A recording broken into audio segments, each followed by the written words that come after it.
Hello दोस्तों, आज हम एक बहुत ही इम्पोर्टेंट टॉपिक लेकर के आए हुए हैं जिसमें हम आपको बताएंगे क्या कोर्ट में चालान अंतिम रिपोर्ट पेश होने के बाद भी अग्रिम अनुसंधान या मामले को समाप्त या पुनः अनुसंधान किया जा सकता है।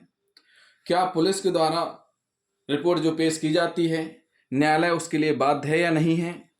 न्यायालय के पास क्या क्या विकल्प हैं और क्या क्या शक्तियां हैं कि वे अग्रिम अनुसंधान के लिए आदेश दे सकते हैं या नहीं। इन सभी प्रावधानों के बारे में हम पढ़ेंगे।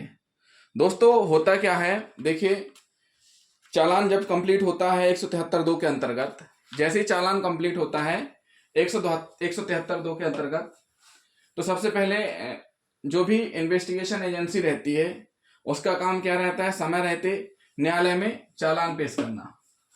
अब चूंकि जो भी रिपोर्ट अंतिम रिपोर्ट न्यायालय में पेश की गई है, न्यायालय उसके लिए बाध्य नहीं है कि जो पुलिस ने लिखा है वो न्यायालय मान ले।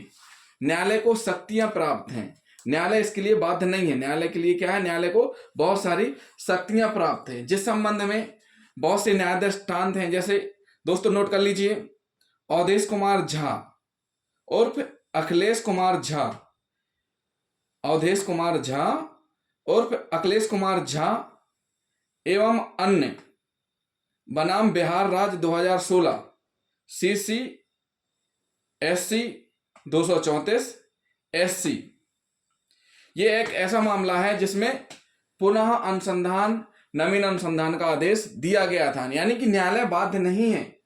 और न्यायालय क्या कर सकता है, न्यायालय देखेगा कि जो भी इन्वेस्टिगेशन एजेंसी की है जिसने चालान पेश किया है, तो ये देखेगा कि जो चालान है उसमें पर्याप्त सबूत हैं कि नहीं है, जो भी आरोप लगाए गए हैं। अगर आधार नहीं है तो मामले को क्या कर सकती है, न्यायालय खत्म कर सकती, समाप्त कर सकती है। उसके बाद दूसरा, अगर पर्याप्त आधार हैं, सबूत हैं, तो संज्ञान ले सकती है। 190(1)B CRPC के तहत, किसके तहत संज्ञान ले सकती है, 190(1)B के तहत। अगर मान के चलिए जज को लगता है कि नहीं, इसमें बहुत सी चीजें हैं जिसमें इन्वेस्टिगेशन किया जाना चाहिए, जैसे मान के चलिए कोई गवर्नमेंट एम्प्लॉय है, उसके खिलाफ 409 की कार्रवाई, 409 IPC की धारा लगती है, आपराधिक न्यासभंग जब सरकारी अधिकारी एजेंट के द्वारा किया जाए। और मामले में 406 409 लगी हुई है और उसमें ऐसा कोई साक्ष्य नहीं है जिसमें सरकारी अधिकारी के द्वारा कोई भी ऐसा न्यास भंग किया गया हो कि 409 बने। उस स्थिति में चाहे तो मजिस्ट्रेट पुनः अन्वेषण के लिए आदेश दे सकता है। जो आदेश देगा वो 156(3) के तहत होगा। लेकिन ये जो आदेश रहेंगे ये संज्ञान पूर्व रहेंगे। कैसे रहेंगे दोस्तों, संज्ञान पूर्व रहेंगे। दोस्तों एक चीज और हम बता देते हैं, ये तो हुआ चालान वाली बात, अंतिम रिपोर्ट वाली बात। दोस्तों आपने पूरक चालान या अतिरिक्त रिपोर्ट का नाम भी सुना होगा।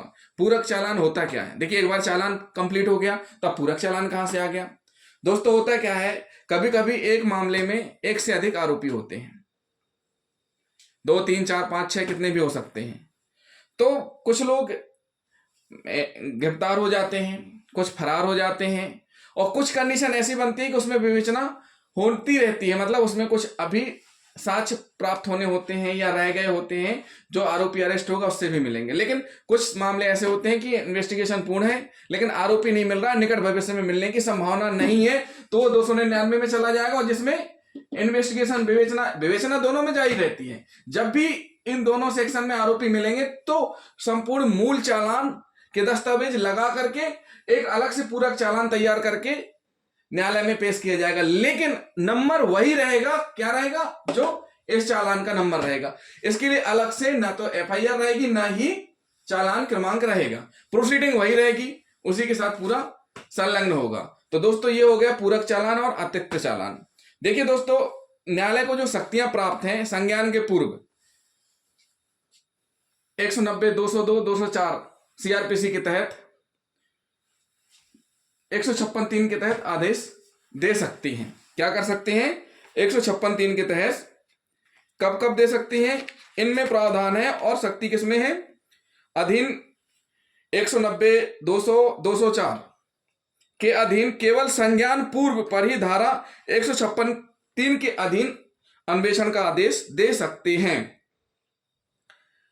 लेकिन दोस्तों धारा 202 सब क्लॉज 1 सीआरपीसी कहती है कि संज्ञान पश्चात प्रक्रम पर प्रवर्तित होती है। मतलब संज्ञान पूर्व प्रक्रम पर, और धारा 202 156(3) किसमें होती है? संज्ञान पूर्व में होती है जब संज्ञान नहीं लिया गया। अगर संज्ञान ले लिया गया है तो 202(1) सीआरपीसी के तहत भी कर सकते हैं, लेकिन ऐसा होता नहीं है। धारा 202 उसी प्रक्रम पर आश्रय होगी जब मजिस्ट्रेट द्वारा अध्याय 15 के अधीन कुछ साक्ष्य एकत्रित किया गया हो, उस साक्ष्य को अगले कदम के संबंध में विनिश्चय लेने के लिए अपर्याप्त समझा हो। मतलब संज्ञान चल रहा है, कुछ साक्ष्य ऐसे मिल गए हैं जो अपर्याप्त हैं, ऐसी स्थिति में भी 202 के तहत एक बार पुनः अन्वेषण का आदेश मजिस्ट्रेट दे सकते हैं। लेकिन साथियों पुनः अनुसंधान, नवीन अनुसंधान का आदेश कौन दे सकता है? ये हाई कोर्ट से ही मिल सकता है। हाई कोर्ट को पावर है 482 के तहत और संविधान के अनुच्छेद 226 के अधीन अनुसंधान या नवीन अनुसंधान का आदेश दे सकते हैं।